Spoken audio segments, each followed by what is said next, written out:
crush the water again like last time? No, I've already crushed it in. Who said, how does that what are you guys trying to do to me? I'm just having a sip of water and now I see all these... Sip? That was the... I was thirsty, mate. I couldn't speak, I was that thirsty. But anyway. Yeah. Oh, man. The second and third periods, aside from that little fade out in the end of the second period, was that as good a basketball as the team played?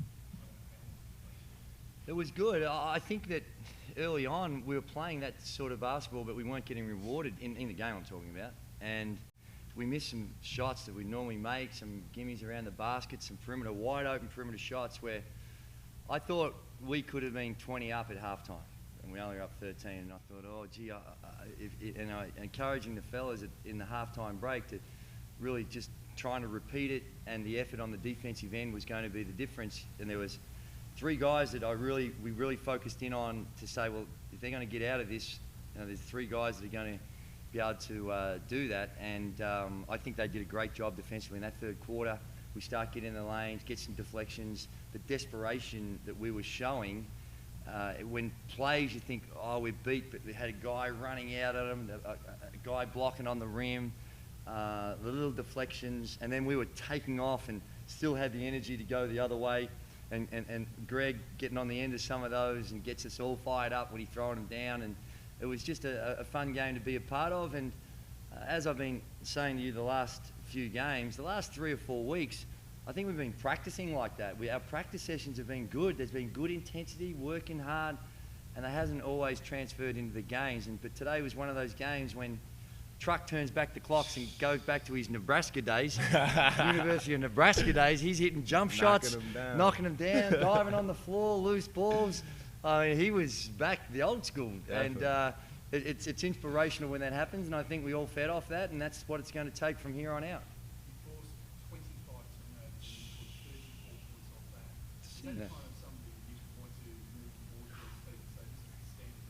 It is, and I think sometimes you have those sort of circumstances and you can point the finger at the opposition, and certainly some of them you say, well, there's a few self-inflicted wounds by the Breakers, but a lot of those turnovers were generated by us.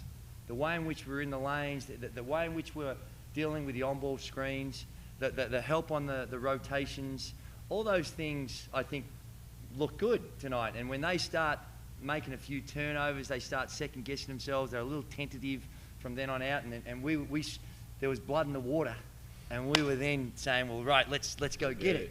And then we were able to build on that and had a good night. You know, even with that, we still can shoot the ball a whole lot better. I don't see the final stat, but I don't think we shot the ball lights out. Definitely. We just were able to get enough cheap baskets. We executed well.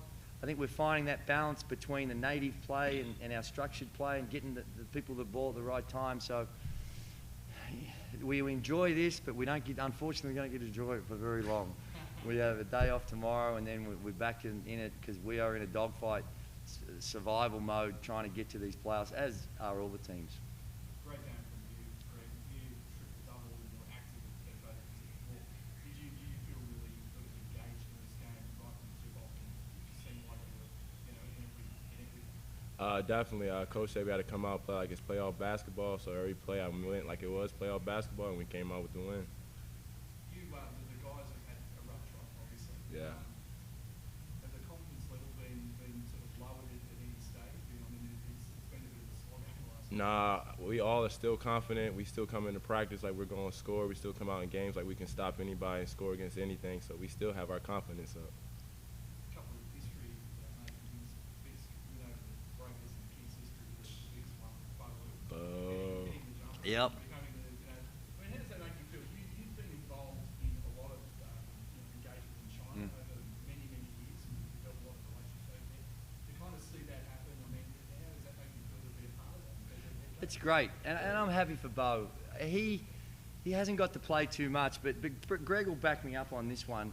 He is a capable player. Definitely. He's coming in there at the end of the games, but we've got great depth in the position that he's played, and he could play minutes in this game, in this league.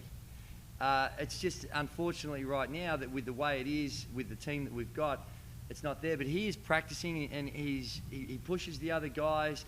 He is a great student of the game. And when you consider what he's away from his family, his English is not great, a different culture, he's had to deal with unbelievable set of circumstances, but he takes it in his stride. Yeah. He's very committed to what he's got to do. He's just got a huge heart. He plays as hard as he possibly can. Sometimes it can be annoying out there because he is playing so hard, Yeah. but he's doing it with great passion. And I'm so proud of Bo. I had him last year with Melbourne, with the Melbourne Tigers, and fortunate enough, Jeff and the staff here saw the merit of bringing him here, and he's going to be back with the Tigers when in the Seabull, and hopefully it's something that we can build relationships like that, because it's great for him, it's great for us, the fans love it. Yep. And hopefully as his journey goes on, wherever that may be, hopefully it might, if it's not here, that I think he'll look back on his time here in Australia as very valuable. So how big was this weekend overall for you guys? Just to get the win the other night, come back and for Kevin not have to start tonight. You mixed it around a bit, guys like Mola, obviously give us some big minutes now. Big Mola. Yeah. That's my dog. And just to show these guys the proof of them, proof of the guys themselves, you still got it. Yeah, well, this weekend was do or die. There is no finals if you drop these two. It's done. You're finished. Right. So we went in there understanding that. We didn't harp on that. It's not like we spoke about that or tried to put extra pressure on them. You don't need to do that. The guys, they know what's going on. But they knew the urgency of the situation, and I think they stepped up. Brisbane, yep, they had some play. They've lost some players and had some injuries, but they beat Melbourne United by 17, and on their home court, that's a tough one. We thought that was a really gutsy win for us, and we were able to take that momentum into today's game. But we're in the same situation next week and the week after. Nothing changes. No. We just got to, if we keep winning, I think we make it. I assume we do. If we win our next two games, we beat Melbourne at home and Perth away, I suspect we make it. But that's, our playoff started 2 weeks ago, and we just got to continue to win, and if we do that, we'll get to see it. If not, we'll learn from that and lace them up again next season and try and do better. Great crowd this afternoon with 8,000 people. How important is that going to be in the final home game? It's against Melbourne. Yeah. It's the huge. Well, Greg, you're out there. What does it mean? It means a lot, you know, when the fans come out here. We have all the little guys out here putting on a show for them. It makes it better for us to love the game. So I love it. And it's great. You can feel the energy in the building. And we haven't been able to reward the fans this season as much as we like. Definitely. It's a tough league, but we've dropped a few at home. We haven't been at our best at home a couple of times. And that was all part of it with a big crowd here. It's great to see the community getting behind us, and it's a big factor in us winning or losing. That's the reality of it. You have no home court advantage if you don't have the fans. The court's the same, the ring's the same everywhere. It all comes down to the fans coming in and getting behind the team, and we were lucky enough to have them there with some adversity. No Newells and no Garrett. Right. You heard about Garrett? My goodness.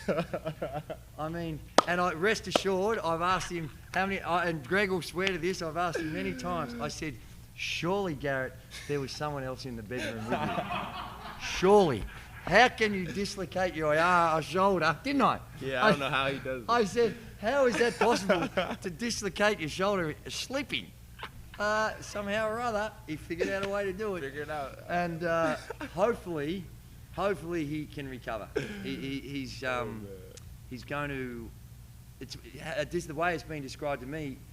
Usually, if they go out and then come back in, they're okay. But unfortunately, he couldn't get it back in, and he was like this. The ambulance came 3 o'clock in the morning. They couldn't get it back in. Had to take him to emergency, drug him up, knock him out, rip his arm out, put it back in its socket. Now, it's very sore today, but apparently it's one of those things that they can actually recover quite quickly. You can actually get back and do it, because he was great against Brisbane. Super. Didn't necessarily the energy he brings. He's active. Sometimes you don't know what's going to happen, but he's active. He can change games with his energy. He's diving on the floor. And I thought it might have been a result because he hit the floor a hard time. I thought it must be something like that, but apparently not. He just slept. Awkwardly slept, and something popped out. His shoulder popped out. So Brad is a very, very strong chance to play. very strong. He's going to train this week as much as he can. He's keen to play. So I think he's more likely than not, but he hasn't trained in 3 weeks, so we've got to see how it comes up. But he's more likely than not that he'll be okay. So that'll be a great addition to have Brad back in there and working back in. It's hard because since then, Greg's shifted Greg into Brad's spot and Tommy's come into the feeder spot and we've got a nice little thing going now. So we've got to, again, think of ways that we don't lose what Greg brings in that spot so we can spend some time in that spot, spend some time in the feeder spot. Also play a little bit as a guard. I mean, Greg's missed the versatility, but we've got to try and mesh all that together again and get everyone feeling good about their roles and being able to find a way to have them all contribute. Thanks, guys. Thank you. Good job, fellas. Ooh. And ladies. 300. Happy birthday.